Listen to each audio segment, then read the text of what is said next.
You are listening to Latinx America with Richard Nunez as a special host this week. Richie worked with Adriana in capturing all of the Latinx America stories, and since this is the last story we captured at the event, we are featuring Richie as well as Rodrigo Lopez's interview. Rodrigo has extensive experience in product design for mobile and digital products with various state-of-the-art technology platforms. He has designed several branding and marketing award-winning interaction and visual projects for Fortune 500 companies and top startups. We hope you enjoy this episode, and please don't forget to send your feedback. Hi, I'm Richard Nunez of the La Segunda blog Instagram account, guest hosting for the Latinx America podcast live at the Latinx in Tech event at the Kapoor Center in Oakland, California. One of our guests today is Rodrigo Lopez of Arrivedo. Welcome. Can you please start by telling us a bit about yourself and what you do? Sure. Well, my name, as you said, is Rodrigo. I'm born in Peru, and already here in Silicon Valley for about 18 years. I'm a product designer, and I have worked all my life in the entire ecosystem of the design and technology mixture. I've done basically every part of the design roles, but now I'm the co-founder of a startup called Arrivedo. We actually help hotels to create neighborhood guides, local experiences of what to do around their property. That's awesome. And where did that idea originate from? So the idea basically originated between me and my co-founder. He's actually also Peruvian. He actually is a hotelier.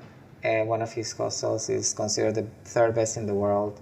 And he came to Stanford because he figured out that technology was basically the future of the hospitality industry too, and came here to learn. In that process, we met together, and I was looking for also starting my journey as a founder of a company. I've always been very passionate about the travel industry, but from the perspective of a designer, not necessarily from the actually business side of it.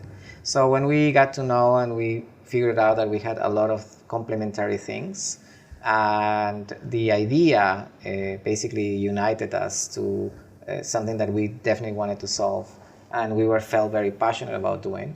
So that's how we sort of figured out. At the start we didn't know exactly, but it evolved because we function like a lab, basically testing few ideas, and then the idea that we are actually executing today is different from where we started. That testing, that execution, where does the drive to create come from for you? Where does that come from in your life? So it comes from, actually I would say from my experience living in a difficult time in Peru. My family and I migrated in an era where things were very difficult in my country. So in a way we migrated not because we wanted, because we had to. So, but during that process you learn that you have to always reinvent yourself and just create a better version of you. But the difficulties also as a family, you create these models of, you just have to reinvent, figure out a solution, because it's about the family, right? And you don't want to mess around with your family's balance. Sure. So whatever we had to do it to solve our family being okay. So you had to overcome real lifetime issues, because at the end what it unites us is the family concept. So amazingly, that has been a big part of how I see my challenges as actually quite simple, because they cannot compare to having that challenge inside your family, which breaks everything on you. Sure. Right? If it's a business challenge, you go, well, I can deal with this. Why? Because I could deal with my family challenges. So that from those personal experiences. Okay. So that what I think has created in me that ability to overcome things, and definitely the founder journey is about that. It's you don't know what's going to happen tomorrow. It's a roller coaster, and you have to enjoy being challenged. And that ability to overcome, is that something that you developed over the course of your life? Is that something that you see more as you're building out your new business? How do you? I guess the question is, how do you overcome those challenges? How do you find the drive? So I think the drive First of all, comes because you find, in my case, I find in creativity happiness. So when I'm creative, I'm extremely happy. And creativity is a process of finding and disrupting solutions to do something better. So that drive to me comes also because the challenges that sometimes you have in front of you require lots of creativity to solve them. So as example, in Latin America, we see that people have to live with a tiny salary and they have to do all these other things with that tiny salary. Sure, sure. And when you figure out how they do it, right? Because when you compare them to other realities in the world, you say, how do they do it? They're very creative. Sure. But at the end, the family has and experiences the same amount of things that can give them whatever they need with just less. And that requires a lot of creativity. So to me, the drive comes from my need to be creative, to keep applying my creativity to everything, and that just excites me. That creativity, why would you say, in your opinion, it's important in the world today? I think it's important because creativity is the mother of change. If we stop being creative, we are going to stop changing. And we know we have to change every time. So you have to keep trying to change to be better. Humans can't stop to be better versions and better. Sometimes we think the world is doing bad in many things, but if you oversee data, you realize that not everything is as bad. So there is hope, and the hope comes with the need to change. And creativity is the mother of that. So everything starts with an idea that sounds crazy because it has lots of ingredients of creativity. But if you execute it, normally comes with disruption, with change that transforms mostly for the better. Definitely. I want to actually ask you a little bit more about your product. So you said that you create neighborhood guides, and this is for people who are at hotels and want to discover a little bit more around their area. Can you tell me just a little bit more about that? Why did you guys decide to do that? Sure. Maybe the last time you were in a hotel, you remember asking questions at the front desk. Sure. To the what's the name of the reception? Or the receptionist or the hotel staff of what to do around. And we all know how to use different applications and Google and etc. To figure out that by ourselves. So why do we do this? Why still today 60% of travelers ask questions at lobbies and hotel staff all over?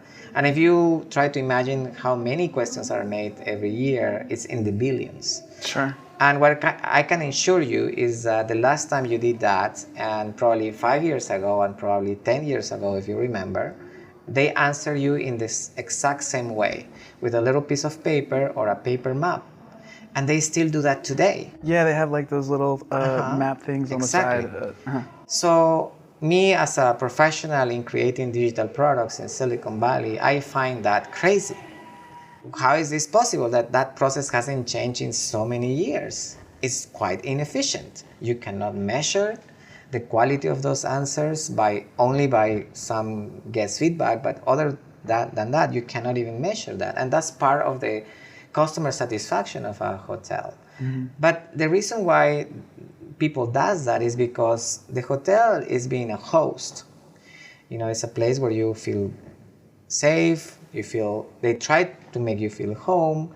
So obviously you have more empathy to ask them questions because they are looking at you and potentially they can cater that information better to you because they know who you are. Sure. And there was a moment where I remember I was doing many tests for our product in the lobby of the hotel, and there was this one girl keep asking questions at the front desk, and I said, "Hey, can I interrupt you and ask you some questions because I'm building a product?" And she goes, "Sure." And I said, where are you from?" She goes, "From California." I was like, "Oh, great, me too. Where exactly?" "Bay Area." "Oh, wow, me too." Yeah. And may I ask, "Where do you work?" And she goes, "At Google." I was like, "Okay, and may I ask what part of Google?" "Search." okay, why a person who works at Google at search Who specializes in search, exactly keeps asking questions at the front desk, and she goes, "Oh, so simple. I'm a girl traveling by myself. I don't know your country. So if I ask to Google what's the nearest ATM, Google will obviously give me the precise answer of where is the nearest ATM. But that's not what I need right now. What I need right now is somebody to tell me, okay, it's 7 p.m. If you go to the nearest ATM, it's not very safe for a girl that is by herself in this city right now. So it's best for you to go to one that is a little bit farther, but it's inside some place that is much safer and is more appropriate for you." And that answer, Google doesn't have. That's just that moment, personalized. Exactly. That moment I realized we were building a good product. And so far, 1,000 hotels have agreed with us because they are translating all those answers and questions to our platform, where we can materialize them and turn them into beautiful neighborhood guides that the travelers can experience. And that way also they can gather data of what are those recommendations that are better for them. Hotels don't understand what the guest does outside of the building. And that is part of the future of the hotel industry, is to understand what the guests want to do outside of the building. Yeah, it sounds like extending that hospitality to the outside and not just having it inside the building. Exactly, because at the end of the day, when you travel, you want to spend less time inside the building and more time outside the building. So it makes sense that the hotel who is hosting you understands what you do. So potentially in the future, when you come back or when somebody else like you comes, they know what to offer you, what kind of experiences to build for you, so they're ready for you. Thank you. So let me ask, for somebody who would just be starting off their career as an entrepreneur, is there any advice that you would extend to them? Sure. I would say, first of all, it's important that you understand that the journey of being a founder is a wonderful journey that requires a lot of, that you put your mental model into being with grit, like being persistent. Don't think that every problem is personal. Don't take it like that. Overcome every issue with learning. So you never stop learning. You never know enough. Look for mentors. There's enough people trying to give knowledge. So you don't have to know everything. You have to know definitely where you want to go and where your vision is, and find the people that agrees with your vision and your mission. But at the same time, it's a learning process. But build enough of tools that make you persistent. I think that's a key component, because there's going to be so many times where you're going to think it's time to leave that objective and move on. And you never know, even when you're challenged with that moment, you don't even know what you're doing. So you better be persistent and always try to find answers and questions where you don't even know they exist. What do you think separates those people that continue to persist versus those that say, okay, well, this is it, it's time to walk away? I think it's because you are honest to yourself, who you are, and what you want for your life. So the reason why I decided to do this startup, and especially at this time, is because I felt I was ready. I was ready to take the challenge of, first of all, be a founder, but also I found in the mission of the product something that I was very passionate about, because I've always been interested in the industry. So I knew enough that I could keep being curious of what else to do and to find the solutions for it. And it comes natural from me. I didn't start a business just because I'm going to make money. In fact, that's the last thing I'm worried about. I think I'm more worried about that we do a very good product that really solves that issue. Provides value, yeah. And the value will come because it's a good product. Good products normally people search for, and they give you a return because they're well done and they truly solve an issue. So you have to focus on that, and you have to make it very personal, because if you don't make it very personal, it's so easy to tomorrow somebody gives you another idea and you go, oh, better I should do something else. Yeah. So if it's not really connected to who you are and what you want with your life, then obviously the journey is a lot harder, or probably it's not the journey for you. So I find a lot of gratification in keep being curious about what's next for us. But I believe that we have found market fit, and I believe, and the data says so, that we're in the right path. So I think our choice was correct, but our hearts are there. So it's not something that I have to force myself to feel. It's actually natural. So you had mentioned creativity, the importance of creativity, and what you do that contributes to your commitment to your product. If someone turned around and said, creativity is not important, how the status quo, how things are is fine, what would your response be to them? I say creativity, if somebody thinks that creativity is not important, it's because probably that person is not building a solution that requires disruption. You're maybe copying somebody else's model, somebody else's project, somebody else's business. Maybe there you feel that you don't need creativity because you know where you're going. But technology especially changes so much that you have to be creative to overcome all the changes.